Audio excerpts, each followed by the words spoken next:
नमस्कार दोस्तों, आइए हम लोग सेकंड क्वेश्चन डिस्कस करते हैं अपनी मोस्ट इंपॉर्टेंट क्वेश्चन सीरीज का, जो कि arbitration, conciliation and alternate dispute resolution का पार्ट है। ठीक है, जो कि हमारे एग्जाम में देखने वाला, छपने वाला, मिलने वाला क्वेश्चन है, जो आपको मोस्ट इंपॉर्टेंट क्वेश्चन सीरीज में हम डिस्क्राइब करने जा रहे हैं। ठीक, आइए हम लोग डिस्कस करते हैं। आर्बिट्रेशन एग्रीमेंट सेक्शन 7 में मेंशन है, सेक्शन 7।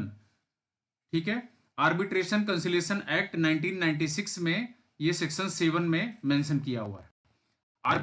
एग्रीमेंट बाय पार्टीज मतलब क्या होता है कि जब दो पार्टी, दो पक्ष आपस में सहमति बनाते हैं, आपस में एग्रीमेंट तैयार करते हैं, ठीक है, उसे कहते हैं आर्बिट्रेशन एग्रीमेंट। ठीक है, जो हम किस लिए एग्रीमेंट बनाते हैं? कोई आर्बिट्रेटर अपॉइंट करने के लिए। ठीक है, to submit dispute to arbitration, जो हमने डिस्प्यूट्स है उसका पूरा उल्लेख लिख करके, पूरा डिटेल वर्णन करके, उसमें डिस्प्यूट किस चीज का है, क्या क्या उसमें सर्टेन पॉइंट्स हैं, क्या क्या जो है लीगल है, क्या उसमें दिक्कतें आई हैं, वो सारा हम एक एग्रीमेंट बना करके आर्बिट्रेटर को सबमिट करते हैं। इसे ही कहते हैं आर्बिट्रेशन एग्रीमेंट। ठीक है, आइए पॉइंट टू पॉइंट डिस्कस करते हैं। Disputes which have already arisen or may arise between them, उन दोनों पार्टी के बीच में, उन दोनों पक्षों के बीच में अगर कोई डिस्प्यूट हुआ है या होने वाला है या हो सकता है, ठीक है, उन सभी सर्टेन डिस्प्यूट्स को लेकर के हम आर्बिट्रेशन के पास जाते हैं, एग्रीमेंट में मेंशन करते हैं। ठीक है, disputes in respect of A defined legal relationship, ठीक है, कॉन्ट्रेक्चुअल हो या ना हो, जैसे कि हमने पहले भी बोल चुका हूं। Next, arbitration agreement between the parties. ठीक है, पार्टीज के बीच में जो आर्बिट्रेशन एग्रीमेंट होता है, यदि पार्टी जो है, if the party want to refer their disputes to arbitration, यदि पार्टियां डिस्प्यूट सॉल्व करने के लिए आर्बिट्रेशन के पास जाना चाहती हैं, उनके पास रिफर करना चाहती हैं, ठीक है, without arbitration agreement the dispute can not be refer to arbitration. अगर एग्रीमेंट नहीं बनाया है दोनों पक्षों ने, तो आर्बिट्रेशन के पास ये नहीं जा सकते, आर्बिट्रेटर अपॉइंट नहीं हो सकते, क्योंकि फिर उसमें डिटेल रिटन में होनी चाहिए। आगे हम डिस्क्राइब करेंगे इसको। ठीक है, अब इसमें इसेंशियल एलिमेंट्स क्या क्या होते हैं, एग्रीमेंट के इसेंशियल एलिमेंट्स क्या क्या होने चाहिए? नो पर्टिकुलर फॉर्म, इसमें कोई ऐसा फॉर्म नहीं होता, कोई फॉर्म नहीं होता जो कि भर के सबमिट किया जा सके, आर्बिट्रेटर अपॉइंट किया जा सके, या एग्रीमेंट का कोई फॉर्म नहीं होता। ठीक है, इन राइटिंग, ये राइटिंग में होता है, यानी लिखित में दिया जाना चाहिए, ये लिखित में दिया जाएगा। नो ओरल और अर्बल वर्बल, इसमें ना तो मौखिक होगा, ना तो ये वर्बल होगा, ये जो भी होगा ये रिटन में होगा, लाइक टेक्स्ट, ईमेल, लेटर्स, इस तरीके का हम फॉर्मेट यूज करेंगे इसको लिखने के लिए। ठीक है, इसेंशियल एलिमेंट्स हैं ये। Next, may be separate agreement or as a clause in a contract, contract में अगर कोई सेपरेट एग्रीमेंट का क्लॉज है तो हम उसके हिसाब से जाएंगे। साइन करना मैंडेटरी नहीं है, बट ये दोनों पक्ष को आर्बिट्रेटर अपॉइंट करने के लिए साइन करना मैंडेटरी है, बट एग्रीमेंट में कई बार नहीं भी हो सकता है साइन। ठीक है, नेक्स्ट, अब इसकी पावर क्या होती है? पावर ऑफ कोर्ट, कोर्ट की पावर क्या होती है? To refer parties to arbitration. ठीक है, where there is an arbitration agreement, जब आर्बिट्रेशन एग्रीमेंट तैयार होता है, उस समय कोर्ट की पावर को आर्बिट्रेशन के लिए जो पार्टीज होती हैं वो कैसे इस्तेमाल करती हैं, आइए हम उसको डिस्कस करते हैं। पहला point, if a case is brought before a court, कोई भी विवाद हो, चाहे जैसा डिस्प्यूट हो, जब न्यायालय के समक्ष लाया जाना चाहिए। ठीक है, यह कोई भी ये न्यायालय के समक्ष आता है तभी उसका विवाद सुलझता है। ठीक है, if a case is brought before a court regarding a matter which is subject of N arbitration agreement, arbitration agreement के सब्जेक्ट में जो भी मैटर डिस्प्यूटेड होगा वो न्यायालय के पक्ष में रखा जाएगा, न्यायालय के सामने रखा जाएगा।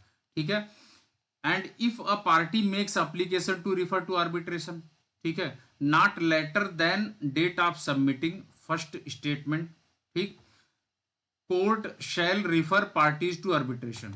अगर देखो दोनों पार्टियों में एग्रीमेंट हुआ नहीं हुआ, मान लो नहीं बनता है एग्रीमेंट, पक्ष 1 पक्ष 2 दोनों आपस में सहमत नहीं होते हैं आर्बिट्रेशन अपॉइंट करने के लिए, तो उस केस में कोर्ट जो है पार्टीज को हिदायत देगी और आर्बिट्रेशन को अपॉइंट करेगी। ठीक है, कोर्ट बनाती है फिर arbitration, except if it finds that there does not exist any valid arbitration agreement. अगर वैलिड आर्बिट्रेशन एग्रीमेंट नहीं है तो कोर्ट उसको तैयार करवाएगी। ठीक है, next, composition and appointment of arbitration, section 12 sub clause 1 2 3 4 ये सब में मेंशन है, मतलब अलग अलग तरीके से है।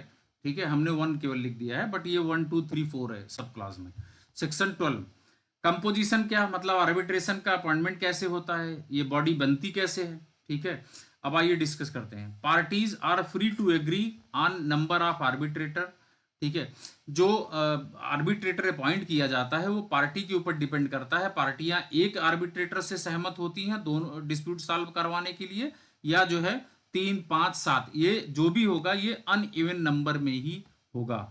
ठीक है, ऑड नंबर में ही होगा। लाइक एग्जाम्पल हमने लिखा है 1 3 5 7। ठीक है, if fail to agree sole arbitrator is appointed. अगर फेल हो जाती हैं इस तरीके का आर्बिट्रेटर अपॉइंट करने के लिए तो वो सोल आर्बिट्रेटर अपॉइंट किया जाता है जो कोर्ट करता है। ठीक है, person of any nationally can be appointed, section 11। ठीक है, जहां जिस नेशनैलिटी में जिस राष्ट्र में ये पर्सन को अपॉइंट किया जाता है, जहां पे भी आर्बिट्रेशन अपॉइंट होता है, ठीक है, उसको सेक्शन 11 में मेंशन किया गया है। ठीक है, parties are free to agree on any procedure for appointment.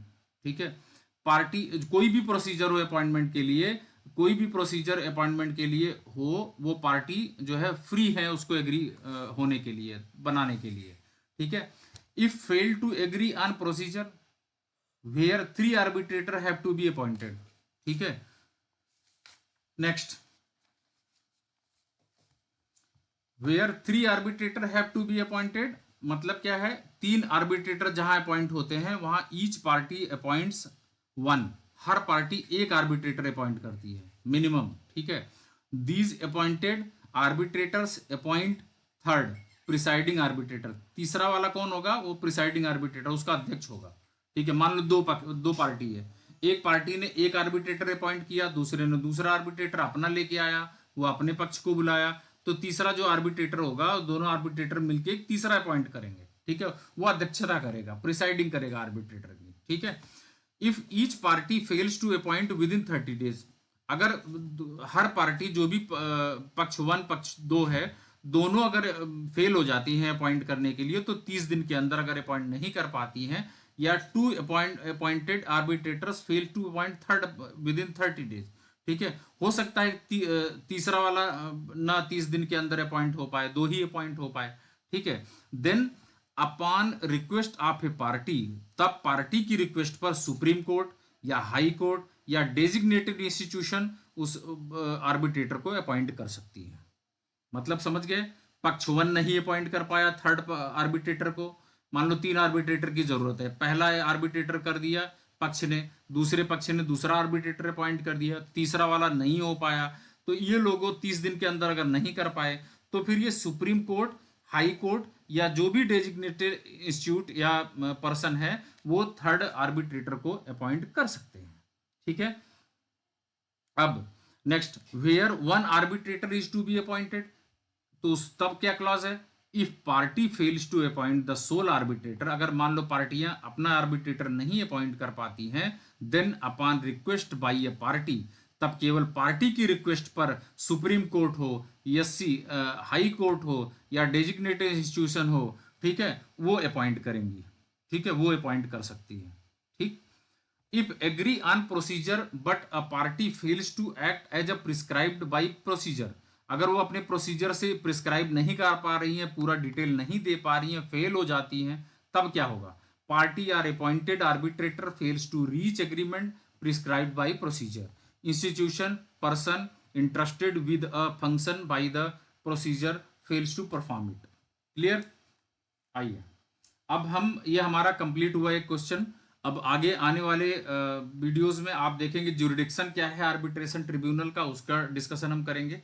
ठीक है, ये हमने बेहतर तरीके से डिस्क्राइब कर दिया है। इसको प्लीज आप एक बार अच्छे से कॉपी कलम लेकर के मेन पॉइंट नोट कर लीजिएगा, एग्जाम में जाके छाप दीजिएगा। ये आने वाले क्वेश्चन है, बहुत इंपॉर्टेंट क्वेश्चंस हमने नोट डाउन किए हैं, जो डिस्क्राइब किए हैं। ठीक है, और आप अगले वीडियो पाने के लिए, अगला वीडियो में हमारे साथ बने रहने के लिए, आप अगर चैनल को सब्सक्राइब नहीं किए हैं तो प्लीज सब्सक्राइब जरूर कर लें, दोस्तों को शेयर करें, जिससे आप और आपके दोस्त भी इसका लाभ उठा पाएं। हमने हिंदी और इंग्लिश दोनों में डिस्क्राइब किया है। हिंदी वाले भी बहुत अच्छे से इसको सुन करके, समझ करके लिख सकते हैं। इंग्लिश वाले के लिए तो नोट्स भी है, सब कुछ है। ठीक है, आइए मिलते हैं हम नेक्स्ट वीडियो में। Thank you so much.